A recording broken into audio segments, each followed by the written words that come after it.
As a single parent of two young boys and coming out of a domestically violent marriage, it was financially difficult for me to take care of my children and give them the kind of future they deserved. I didn't have solid income outside of welfare, which I refused to live off the system any longer than need be. I felt the only way to accomplish my goals that I wanted for my children was to join the military. When I met with my recruiter, I had specific expectations in order to join. My first priority was to make sure my kids were able to reside with me on post and that they would have a great education. The word of my recruiter and the values of the U.S. Army was to be a hold, so I believed. So on March 26, 2008, I enlisted in the United States Army as an E2. I was then shipped to my permanent duty station in Fort Bliss, Texas. However, the feeling of bliss was the last thing I was feeling. At this point, I had every intention to make the military a career choice and was proud to be an American. However, I learned very early on, as a single parent in the United States Army, I was unable to have my children reside with me for the first 4 years of my military career.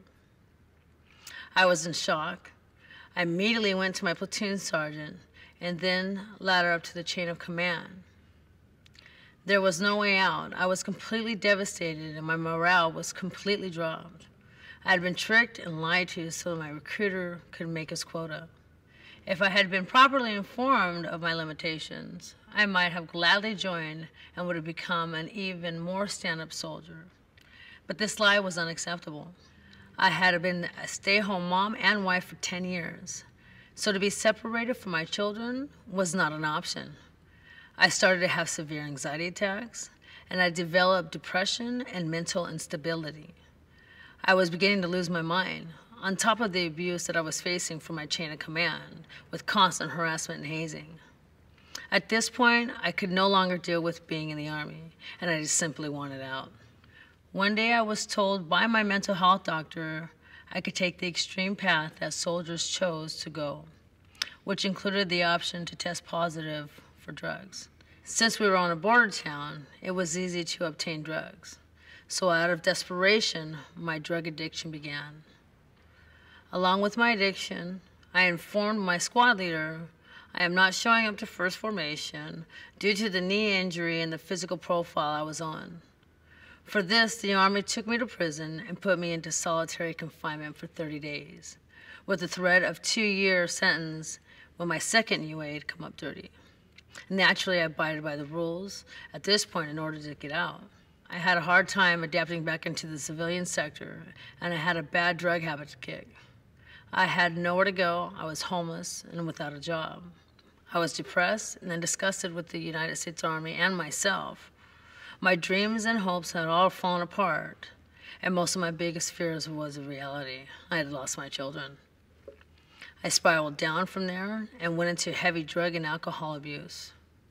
I thankfully got to the turning point where I knew that if I ever wanted stability, I needed to suck it up and drive on. I made this choice to leave El Paso and move to Long Beach, California. I am now residing at the village of Cabrillo, and I am in the U.S. Vets program. I still do not qualify for VA benefits and have no medical coverage for my children nor myself. My sons still reside with their father, and they will continue to stay with their father for continued stability.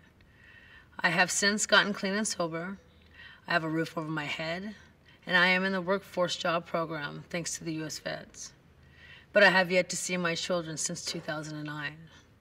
I do believe there is hope, and life is moving forward in a positive direction for me.